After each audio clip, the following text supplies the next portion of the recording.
인사 나눕시다. 사랑하고 축복합니다. 사랑하고 축복합니다. 한 번 더 행복한 부부 되겠습니다. 행복한 부부 되겠습니다. 우리 집은 나와 아내는 또는 나와 남편은 참 행복합니다 하신 분만 아멘. 안 살고 싶어요 한 사람 아멘. 안 살고 싶어 한 사람은 있어도 아멘이 안 나오는데 아예 안 사는 사람도 있잖아요. 그러니까는 우리가 생각해 볼 때 가정이라는 게, 부부라는 게 참 어려운 거거든요. 한 심리학계에서 이런 분석을 내놨어요. 우리나라의 많은 여성과, 이건 젊은이들입니다. 젊은이들, 여성과 남성들이 배우자에 대한 꿈을, 이제 우리 예수 믿는 사람 아니겠죠. 아마 일반적인 사람들 얘기 같은데 했더니 여성들의 마음은 신데렐라의 꿈, 남자들의 마음은 바보 온달의 꿈이래요. 심리적으로 무슨 얘기냐면 여자들은 성공한 남자를, 다 성공해서 갖춘 남자가 자기를 딱 데리고 가기를 원하고, 자기는 안 성공했어도, 또 남자들은 자기는 좀 부족해도, 바보 온달이 부족하죠. 부족해도 평강공주, 귀한 집, 돈 많은 집 딸이 자기를 싹 데리고 가서 자기를 잘 밀어줘 갖고 자기를 성공하게 만들어주는 그런, 둘 다 뭐예요? 결국은 자기는 아무것도 아닌데 상대방이, 왕자, 공주가 자기를 찾아와서 데려가서 자기를 행복하게 해주는 꿈을 꾼다는 거죠. 이런 바보 같은 꿈이 어디 있어요? 사람이 수준에 맞게 만나는 거지. 그거 잘못 만났을 때 여러분 알잖아요. 내 수준과 안 맞는 사람을 몰랐는데 만났어. 살다 보니까 죽어도 못 살겠잖아요. 어떤 사람은 그래서 죽어버리기도 하고, 어떤 사람은 안 살기도 하고 그러잖아요. 안 맞으니까. 처음부터 잘 만나야 되는데 자기를 잘 갖춰야 좋은 또 상대방을 만날 수 있지 않겠어요? 꿈은 누가 못 꿉니까? 그지만 꿈이 이루어지기는 어렵고, 이루어진다 해도 행복하지 않죠. 즉 말해서 이런 조건으로, 쉽게 말하면 다 갖춘 남자, 다 갖춘 여자가 나를 이렇게 한 조건으로 만나고 나면 사랑이 아니잖아요. 조건이죠. 싸움이 나요. 그래서 그 집은 싸움을 해요. 그 부부는. 왜? 자기의 기대치에 미치지 못하고 자기가 생각한 상대가 아니니까 그때부터 갈등이 오고 짜증이 나요. 사랑은, 진짜 사랑이라는 건 이것저것 없이 다 감싸고 덮고, 약하든 가난하든 뭐 하든 간에 그 사랑으로 가는데, 조건적인 만남이니까 그 자기 조건이 부합되지 않은, 자기가 생각했던 성공한 여자, 성공한 남자를 생각한 기준이라는 게 있을 텐데 그것이 미치지 못하거나 뭐하게 되면 남는 것은 싸움밖에 없는 거예요. 그래서 조건적으로 이렇게 결혼을 한다는 것은 굉장히 슬픈 일이다. 행복할 수 없다. 결과가 좋을 수도 없다. 그리고 또 돈 많은 남자 골랐다고 했는데 돈이란 있다가도 없는데, 없으면 헤어져야지 그럼. 그게 되겠어요 그게? 또 지혜로워서 나를 세워줄 여자, 그게 되겠어요? 꿈은 누구나 꾸겠지만 그 꿈대로 되는 것은 아닌 것이고, 우리 하나님께서는 부부란 돕는 배필이다. 서로가 서로를 도와서 아름다운 인생길을 살아가는 것이 부부다라고 하나님은 우리에게 가르쳐주고 있는 것이죠. 우리나라 이혼율이 세계 9위예요. 예전엔 2위였어요. 2위. 일본이 35%, 그 다음에 중국이 44%, 미국이 45%, 한국이 46%예요. 다른 데는 더 높은 나라 있어. 러시아, 멕시코, 이런 나라들은 더 높기도 해요. 이제 9위라는데 그 비슷비슷해요. 54%까지 간 나라도 있더라고요. 그걸 뭘 말하냐면, 결혼한 부부 54%가 이혼한다는 뜻은 아니고, 올 한 해에 20만 명이 결혼했는데 20만 쌍이 결혼했다. 그러면 9만 쌍이 이혼을 했다. 이런 식이죠. 그러니까 45%쯤 된다. 우리나라가 거의 19만 쌍 이렇게 결혼하죠. 20만 쌍에 가까운데 이혼율이 9만 3천 건인가 그래요. 작년도보다는 2023년도니까 22년도보다는 좀 줄었는데 고무적이긴 해도 그래서 좀 우리 수치도 좀 낮아지긴 했어요. 어쨌든 간에 굉장히 이혼율이 높은 편이다 이렇게 생각하면 되겠어요. 45%면 결혼해갖고 두 가정 중에 하나가 이혼하나 그런 뜻 아니라는 거죠. 그런 뜻이 아니라 결혼 대비 이혼 이렇게 말하고 있다는 것이죠. 왜 이혼하냐? 서로에 대한 예의를 잃어버리면 그래요.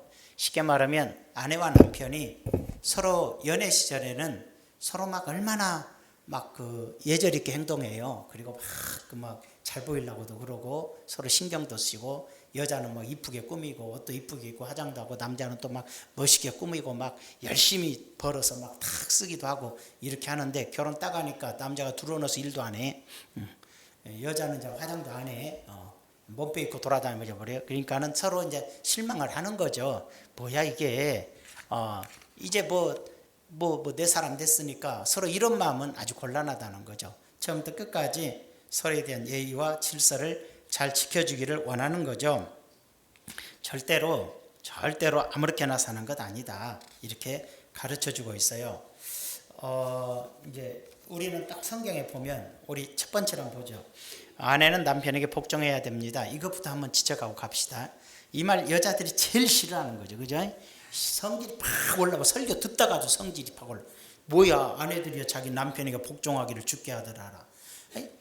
머릿속에 이것밖에 없어. 이것밖에 22절만 있어. 아내들이 남편에게 남자들도 그러고 여자들이 열받아서 이것이 기억되고 남자들은 이걸 써먹으려고 기억돼요. 그래가지고 지는 아무렇게나 살면서 복종하랬잖아 예수님이 막 그러는 거야.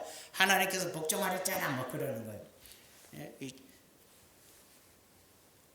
쥐 풀 뜯어먹는 소리 하지 말라고 그랬어. 말 같지도 않은 소리 하지 말아라. 아니 어떻게 남편 같지도 않은데 어떻게 복종이 돼? 그러면 성경이 이것밖에 없어요? 왜 남편들이 아내 사랑하기를 주께서 교회를 사랑한 것처럼 사랑해서 자기 몸을 내어준 것처럼 사랑해라. 왜 이 말은 하나도 기억을 안 하는 거예요?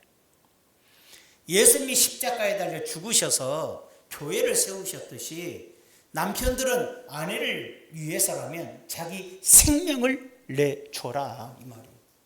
그렇게 사랑해야 이게 손바닥도 마주쳐야 소리가 나듯이 행복이라는 소리는 남편이 죽기까지 아내를 사랑하고 그 사랑 속에 아내가 남편을 가정의 리더로 인정해서 존경하고 그의 뜻을 따라주는 것을 말해요. 그렇게 돼야 행복한 가정이지. 남편은 밤낮 술 먹고 욕이나 하고 돈은 안 갖다 주고 노름이라고 자빠졌는데 뭐가 무슨 복종이고 존경이냐고. 미쳤어요?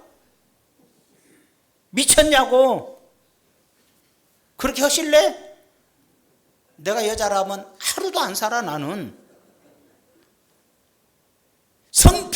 뭐가 비성경적이야 그게. 남편은 아내를 죽기까지 사랑하고 그런 남편에게 아내는 복종하는 것이 행복한 가정의 원리란 뜻이지, 남편은 아무렇게나 살고 무조건 여자에게 복종하라 하는 것이 성경으로 착각하지 말아라. 왜 하나만 갖고 얘기하냐? 두 개를 놓고 얘기를 해라. 이렇게 말을 해야 되죠. 복종 하네 안 하네 하기 전에 정말로 이걸 말해요. 자, 여자나 남자나 사회에 나가면 여자도 국회의원이야. 여자도 시의원이고 여자도 사장님이고 회장님이고 여자도 대통령이요.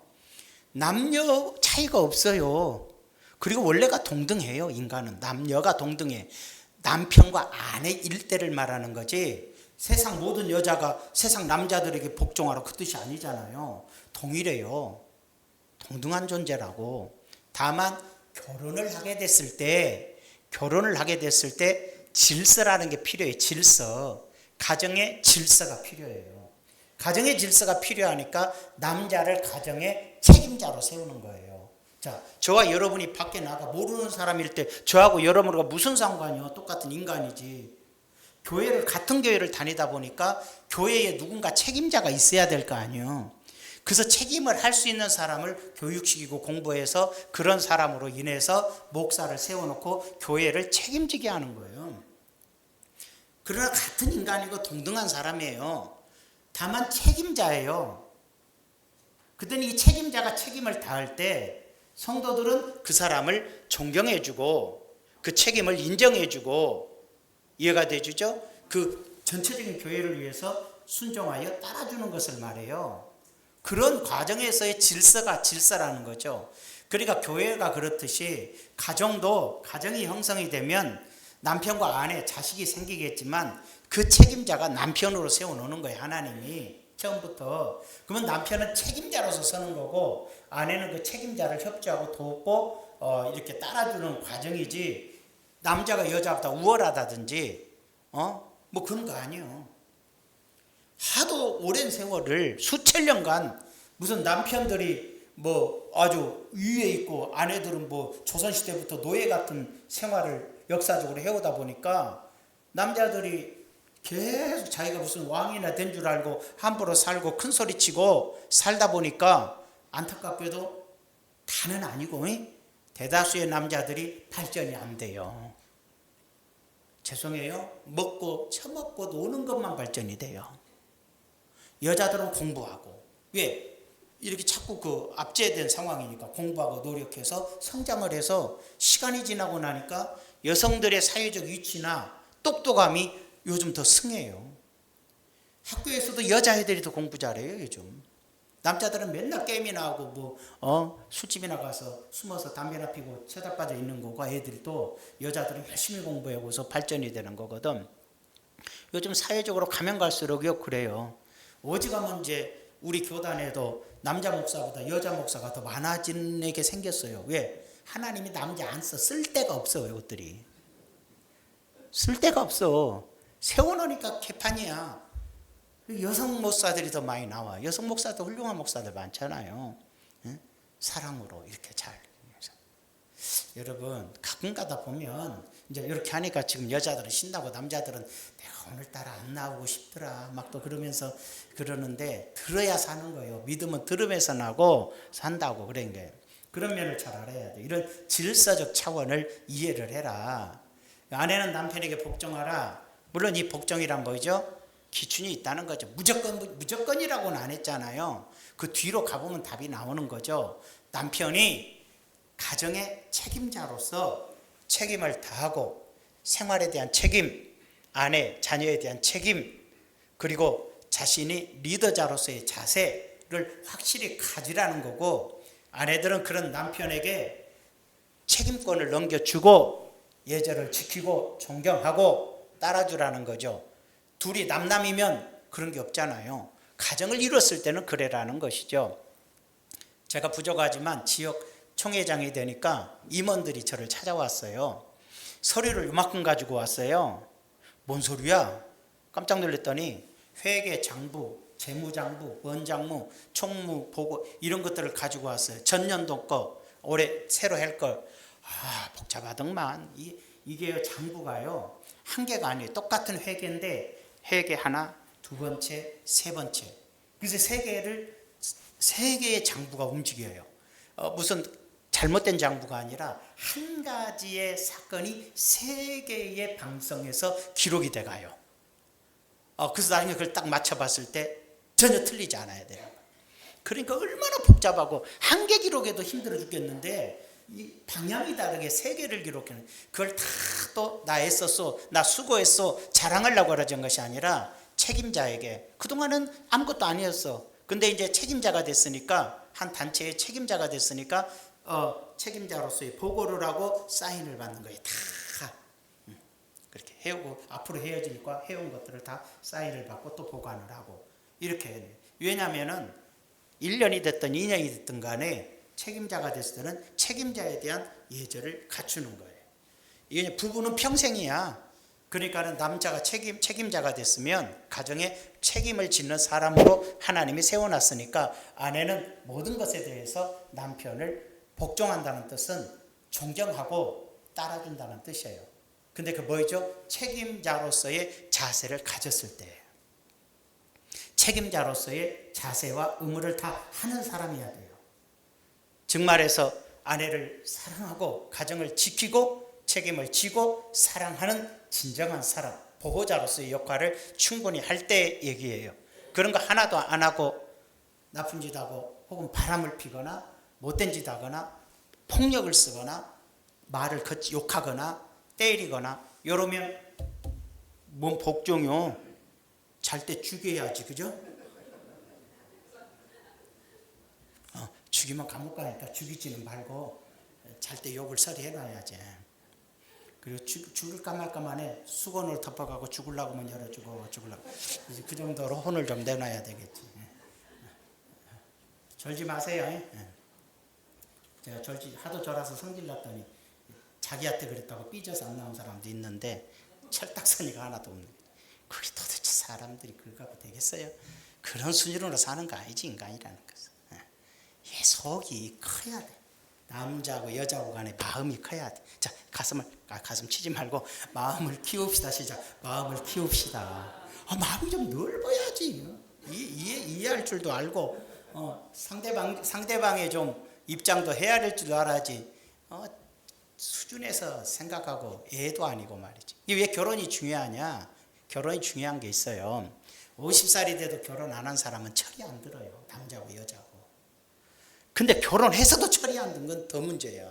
애당초 결혼하지 말았어야 되는 거예요. 여자고 남자고 50살 되고 60살 됐는데 철이 안 들었어. 아직도. 애야. 자기밖에 생각할 줄도 모르고 자기 판단 속에서만 살아가면 얼마나 그 가정이 행복이 아니라 비참해지겠냔 말이에요. 그러니까는 결혼을 해서 이제 남편은 아내에 대한 예절과 사랑과 해야 할 것 하지 말아야 될 것 이런 것을 하면서 자기를 관리하기 때문에 성장해 가는 거고, 아내도 마찬가지예요. 내 멋대로 살던 내가 이제는 남편에 대한 예절과 도리와 가정의 질서를 지키면서 살아가는 과정 속에 여성도 성숙해져서 두 사람의 인격체가 성장해요.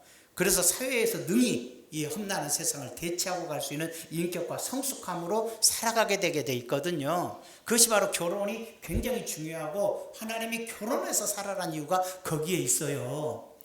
그런데 그럴 수 없다면 계속해서 결혼해놓고도 총각때처럼 지 맘대로 살 것 같고, 결혼해서도 처녀때처럼 지 맘대로 살 것 같으면 그걸 가르쳐서 요즘 말로 남편이 아내 등골 빼먹는다 그런 거고, 아내가 남편 등골 빼먹는다 이렇게 하고 막 그런 얘기. 왜? 철이 하나도 안 들어서 남편은 이용물이고 지멋대로 살고, 남편이 지멋대로 살고 아내를 지멋대로 부리고 이용해서 맘대로 살아버린 게 이게 철이 안 든 거잖아요. 그런 사람 애당초 결혼 안 했어야 된다는 거지. 서로에게 고통만 주고 남긴 아픔만 남으니까. 그지만 서로 성장해 가는 거예요. 결혼이 좋은 것은 서로 성장해서 아름다움을 꿈꿔가는 역사가 있어요. 근데 그게 안 될 수가 있어. 동양은 남자들 우월사상 때문에 결혼해도 예수 믿어도 잘 안 되는 성향이 있어요. 그것 때문에 문제가 되잖아요. 일본이라는 나라는 되게 60세, 65세가 되면 그때 결혼율이 높아져. 그때 이혼율이 높아져. 여자들이 무조건 이혼 안 하고 살아요. 거기는 일본 사람들은. 남자들이 또 유별 드세게 군대 일본이. 그런데 이제 딱 남자들이 퇴직하고 사업 정리하고 퇴직하면 돈이 많이 생기잖아요. 100% 그때 이혼한대. 일본은 무조건 5대5로 나눠야 되니까. 아무 소리 한 거 참고 있다가 이제 남편이 싹 정리해서 돈이 딱 생기면 사인 갖고 이혼해. 뭐 화장도 어떡할 거야. 이혼 딱 하면 부인이 딱 재산 절반 갖고 가서 행복하게 산대. 그래서 거기는 늙어서 이혼이 많아. 우리나라도 잘못하면 그럴 수 있어요.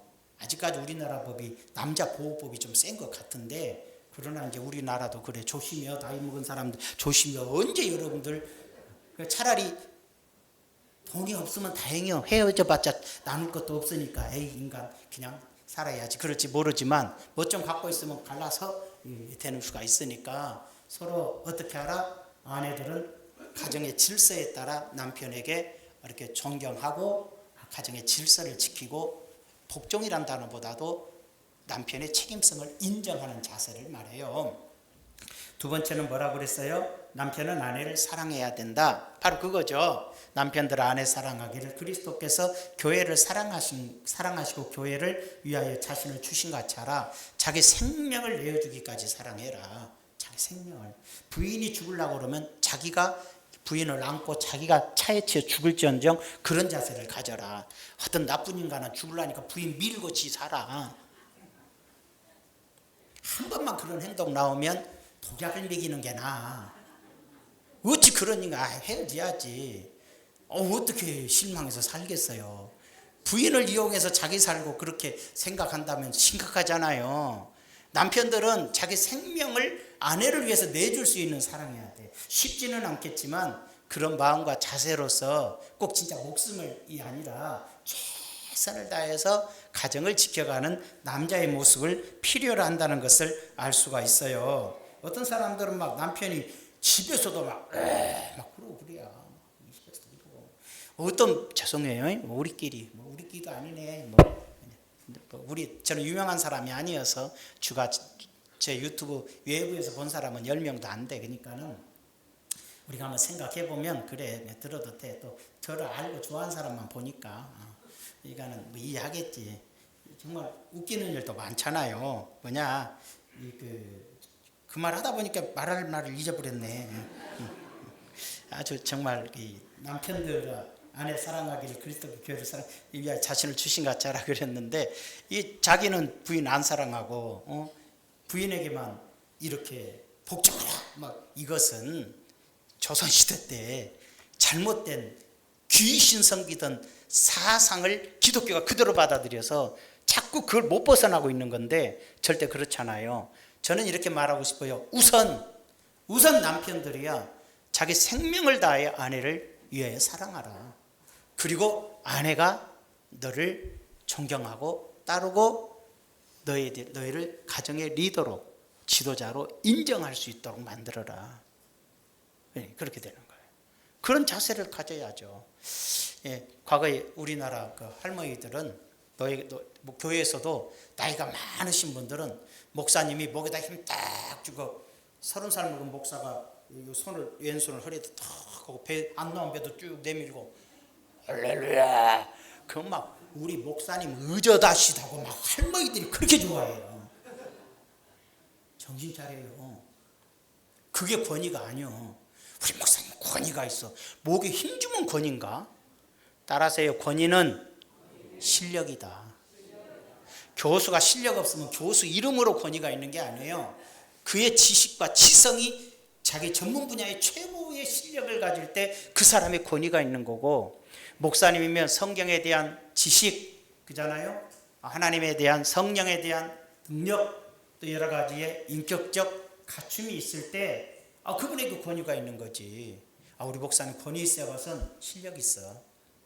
하나님의 말씀을 우리에게 바르게 가르치고 이끌어줄 수 있는 그 실력과 능력을 보고 권위라 그러지. 나 목사다 해서 이 목에 막 힘을 주고 막 고함지르 이런 거 아니요.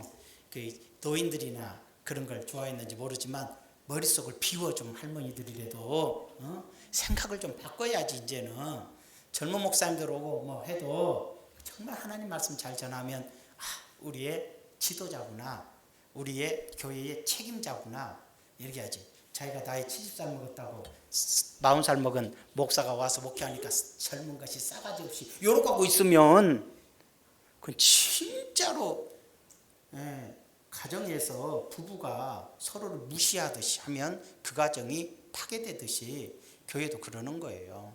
질서와 예절을 충분히 갖춰라 이렇게 말씀을 드리고 싶은 거예요. 여러분, 남편은 근데 반대로 남편은 정말로 아내 사랑하는데 부인이 멋대로 살아버린다. 이것도 위험하고, 부인은 정말로 최선을 다하는데 남편이 멋대로 산다. 이것도 위험해. 그럼 뭐 이혼해도 됩니까? 그건 여러분 자유라 그랬어. 지옥 가는 거 아닙니까? 절대 갈 리 없어. 그것 갖고 지옥의 문제는 아니야. 사람 종종 보면 이혼이 많아요 요즘. 근데 이혼하면 또 새로운 사람 만나서 더 고통스러운 경우도 많고, 이혼해서 더 잘 되는 경우도 있기는 한데, 무엇을 떠나든지 신앙 안에서, 믿음 안에서 성령 안에서 움직이면 좋은 결과가 있지 않을까 이런 생각이 좀 들어요. 굉장히 유명 인사인데 제임스 부리앙이라는 굉장히 유명했던 사람인데 초성화를 이제 그려요. 지금 사진이지만 그때는 초성화를 그리는 거예요. 화가가 그래요. 아이 선생님 왜 장발을 하고 계세요? 우리 장발을 하고 있어요. 그러니까 제가 제 아내하고 결혼하기 전에 연애합시다 그랬을 때 아내가 저를 보더니 다 마음에 드는데 귀가 미웃게 생겼다고 귀가 미웃다고 그랬어요. 그때부터 제가 귀를 가렸어요. 장발로. 지금 뭐 10년이나 지나고 20년이나 지나고 초상화 그리는데 왜 지금도 가려요? 그랬더니 그런 소리 하지 말라고. 평생 아내가 보기 싫어한 거라면 내가 안 보여야 사랑이지. 뭔 얘기인지 알아요? 여러분의 아내가 싫어하는 거 있다면 좀 맞춰주지 못해요? 술 먹고 토하는 거 싫어하면 안 먹어야 되는 거 아니에요? 그 막 고함 지르는 거 부인이 싫어하면 안 질러야 되는 거 아니야? 지금 아멘 한 사람 손 들어봐. 할렐루야. 남편도 없으면서 왜 그러시오? 안 그래요? 생각해봐요. 지금 굉장히 그 중요한 문제거든. 부인도 마찬가지요. 부인이 막 바가지 그러면 남편이 그거 힘들어하면 좀 피해줘야 되는 거 아니야? 사랑이라는 것은 서로가 원치 않는 일을 좀 피해주는 거예요. 가려주는 거예요. 자기 귀 보는 것이 부담스러운 아내를 위해서 평생 덥든지 춥든지 간에 귀를 가리고 사는 이 참 훌륭한 사람의 모습을 좀 보면서 우리가 생각해야 되는 거 아닐까. 물론 안 되는 걸 요구해서는 안 되죠. 키가 너무 크다고 싫다고 그러면 자를까? 키가 작다고 그러면 또 늘릴까? 안 되는 건 안 되는 거지만 될 수 있는 것은 우리가 맞춰야 된다는 거죠. 세 번째로 부부는 절대 싸우면 안 돼요. 행복의 길은 안 싸우는 거다. 옆 사람한테 말하지 말아요. 이 앞에다 대고 안 싸우겠습니다. 시작. 안 싸우겠습니다. 부부 안 싸운 부부가 없어요. 결혼 안 하셨는데 결혼하면 싸워요. 싸우기 싫어서 결혼 안 할란다. 그럴지는 모르겠지만 절대로 다투지 말아야 돼요. 잠언서 21장에 보니까 다투는 여인과 함께 큰 집에서 사는 것보다 움막에서 사는 것이 나으니라. 그 다음에 넘겨봐요. 19절에 다투며 성내는 여인과 함께 사는 것보다 광야에서 사는 것이 나으니라. 왜 여자 얘기만 했을까? 싸우려고 덤벼드는 여자들만 얘기를 했을까? 반대로 싸우려고 난리치는 왜 남자 얘기는 없죠?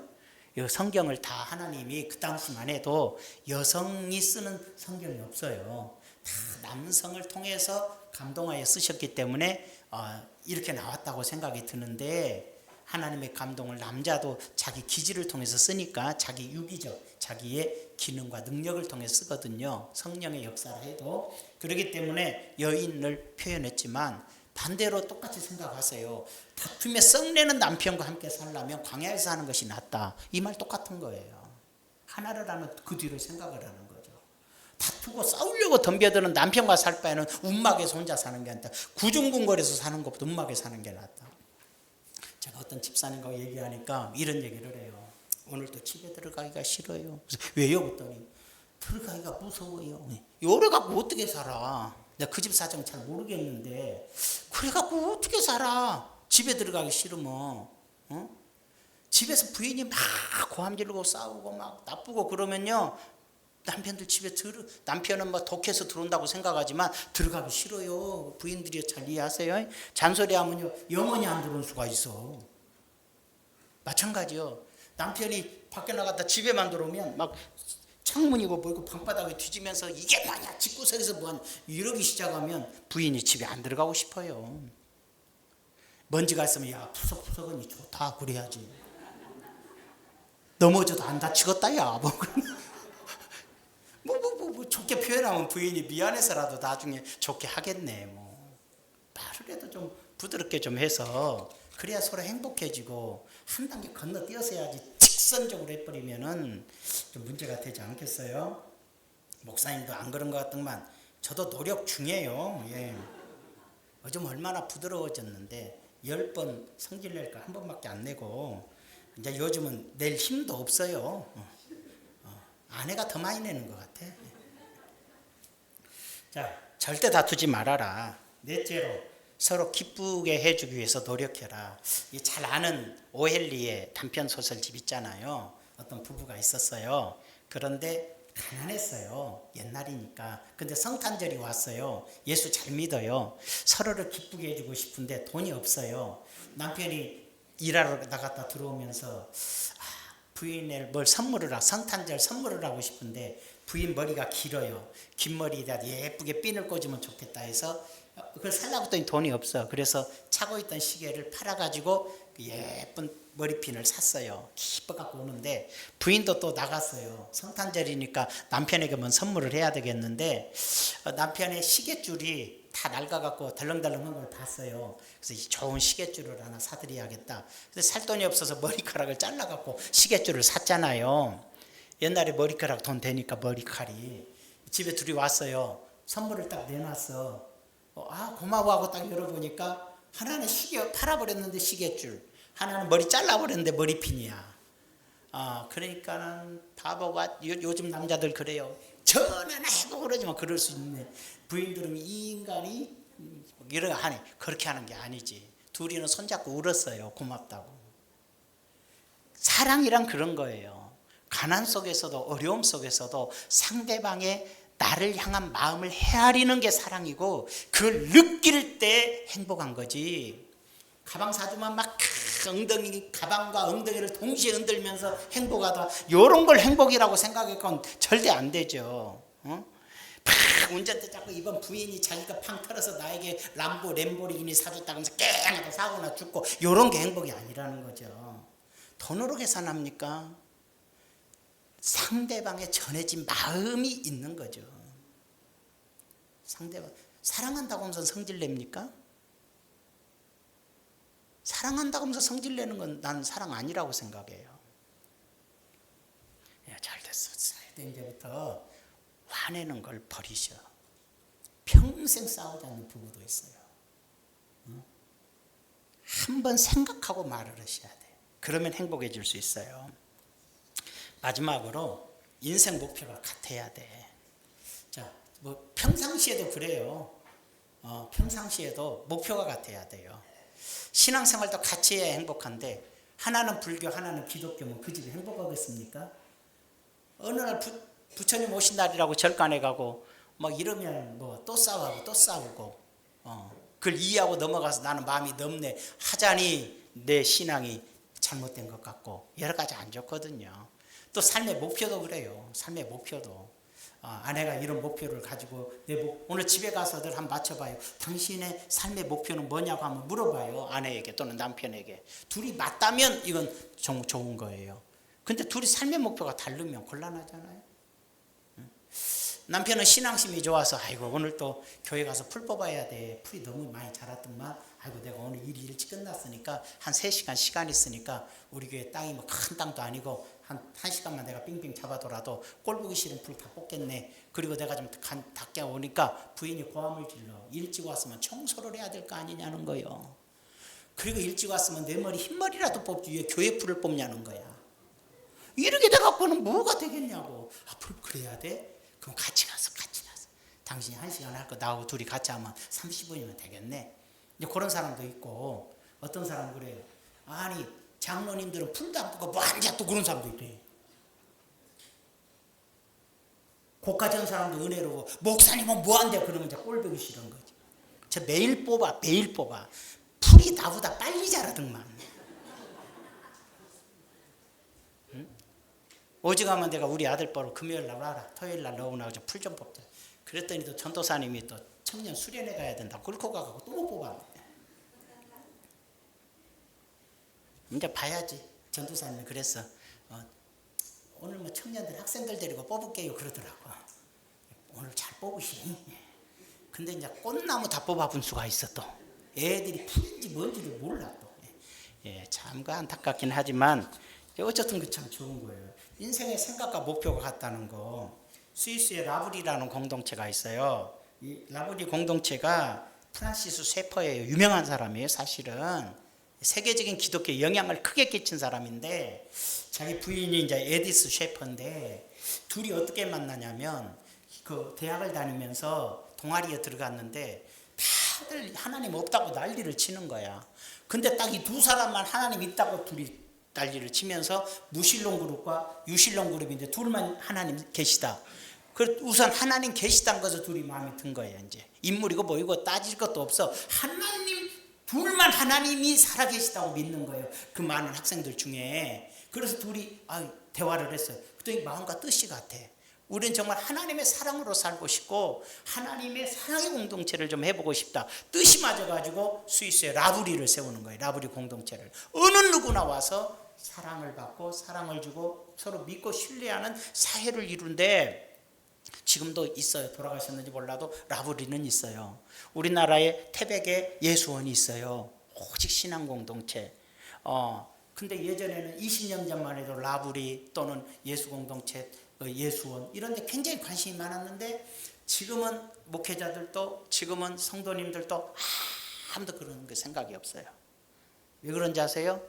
그런 기독교적인 삶, 그런 사랑의 공동체, 그런 아름다운 세상, 영적이고 소박하고 깨끗한 하나님의 거룩한 마음을 가질 수 있는 세계를 동경하지 않기 때문에요. 지금은 하나같이 다 돈 벌어야 돼 밖에 없어요. 그래서 설교를 해도 돈 잘 버는 방법을 설교하면 하여간 은혜를 안 받는 사람이 없어. 소망이 생겨 막. 왜? 돈이 소망이니까. 이게 참 우리에게 슬픈 비극이 됐지만 그러나 그것도 소중하긴 해요. 그렇게 해서 하나님의 사명을 감당한다면 소중한 건데 우리의 시대가 지금 많이 변했다. 이 정도 좀 생각할 수 있어요. 어쨌든 간에 부부는 한 가지 목표를 가지고 가는 사람이 행복하다. 이 부부는 정말로 행복한 부부라고 소문났고요. 슈바이처 박사가 하루는 길을 지나가는데 그 당시 노예가 있잖아요. 흑인 동상이 서 있어. 흑인 동상인데 벌거벗은 흑인 동상이 서 있는 걸 보고 마음이 아파 눈물이 나. 그때 하나님의 음성이 들려요. 네가 아프리카로 가라. 깜짝 놀랐어요. 성령님이 네가 아프리카 가서 저 흑인들을 돌봐줘라. 이 음성을 듣고 깜짝 놀랐어요. 응? 그런데 슈바이처에게 큰 고민이 생겼어요. 자기가 사랑하는 사람이 헬레나인데 이 여자가 따라올까? 내가 갑자기 아프리카가 선교사로 가면 따라올까?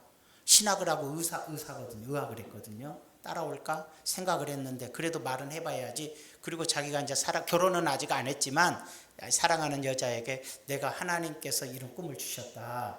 내가 아프리카 가서 그들을 치료하고 돌보는 선교사의 역할을 해야 될 것 같다. 그러니까 여자가 뭐라고 그러냐면 손뼉을 치면서 내가 간호사다. 의사 혼자 어떻게 선교를 하냐. 간호사가 있어야지. 딱 맞네. 그래서 둘이 갔어요. 결국 20여 년을 아프리카에서 흑인들을 치료하고 돌보고 사역을 잘 마친 슈바이처 박사거든요. 여러분 신앙도 그렇고 섬김도 그렇고 교회의 역할도 그래요. 내가 이 교회에 대한 사명이 뭔가를 생각하면 두 부부가 같이 갖고 있으면 행복한데 한 사람만 갖고 한 사람은 자꾸 딴 생각 보면 항상 행복할 수가 없어. 신앙도 목표가 같아야 되고 인생의 삶의 목표도 같아야 돼. 이것이 행복한 부부의 길이에요. 제가 예전에 있었던 교회에서 어느 분이 신학 공부를 해서 목사 된다고. 근데 그 부인은 달라리더만. 부인한테 남편이 안 맞아 죽으면 다행일 정도로 싸납더라고. 아마 평생에 나올 수 있으면 알 거지. 이모 씨 아버지였는데 그래서 그분 아버지 책을 내가 몇 권 갖다 놓은 적도 있어요. 근데 안 돼. 부인이 그 길에 방향이 없으니까 그 꿈을 가져도 갈 수가 없는 거예요. 그러니까 또 이혼하고 한다는 건 합당치 않은 것이잖아요. 일반적으로는 나쁜 여자 아닌데 그러니까 결국은 포기하더라고. 가정을 위해서. 그런 거 보면 신앙도 어떤 사명도 같을 때 부부는 행복하다.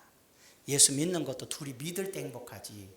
한 사람만 믿어서는 참 행복하기가 좀 어렵잖아요. 가끔 가다가 안 그런 사람도 있더라고. 예전에 내가 함부로 얘기할 수 없으면 이 자리에 안겨서 얘기하는데 우리 교회가 건축하다가 많이 힘들고 빚에 쪼들리고 더 이상 공사가 진행할 수 없을 때 이제 걱정을 해. 나는 성도님들한테 집 저당 잡히시오 이런 말 한 적 없어요. 근데 스스로가 하시더라고. 근데 자기가 우리 교회가 지금 쪼들리니까 내가 살고 있는 집 빌라밖에 안 되지만 이 빌라라도 몇 천만 원이라도 받아서 대출을 교회에다 해야겠다 이런 생각을 했대. 그런데 이제 그러더라고. 남편한테 물어봐야겠다. 왜? 이 사람은 진짜 질서를 지킨 사람이야. 지 마음대로 하지 않고 또 남편을 가장으로 인정하고 남편에게 얘기를 한 거예요. 우리 교회가 지금 건축하다 너무 어려운데 내가 우리 교회, 근데 남편이 예수 안 믿거든. 교회 안 나오고. 근데 남편이 뭐라고 하는지 알아요? 아, 그래? 누구를 믿는지 알아? 그 사람이 나를 믿겠어? 하나님을 믿겠어? 그 남편은 자기 부인을 믿는 거예요. 이해가 되세요? 그만큼 부인을 사랑하는 거예요. 두말하지 않고 인감이랑 다 챙겨서 대출을 받아준 사람이 그 남편이야. 요런 가정이라면 구원과 축복이 있을 가정이죠. 예수 믿는 집이라도 둘 다 권사 안수 집사 맞다 이렇게 두 부부가 다 믿어도 그런 짓 하려고 하면 막 부인이 입에 혀를 물고 죽어본다고 못하게 하고 남편이 미쳤냐고 고함칠 수도 있거든. 근데 예수 안 믿는데도 이거 행복한 부부예요. 분명히 자기 아내를 믿어주는 거거든.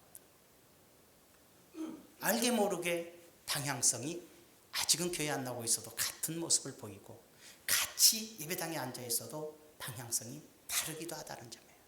이것을 우리는 알 수 있는 거예요.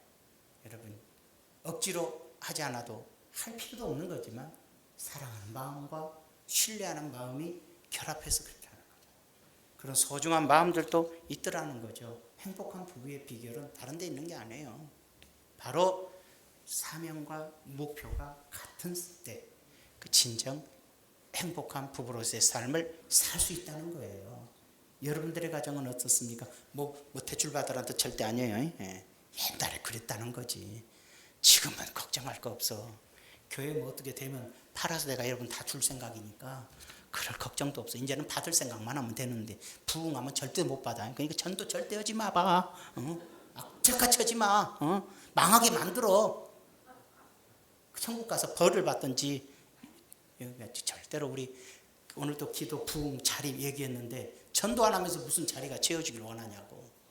죽도록 전도해도 채워질까 말까 이 시대에. 전도하세요.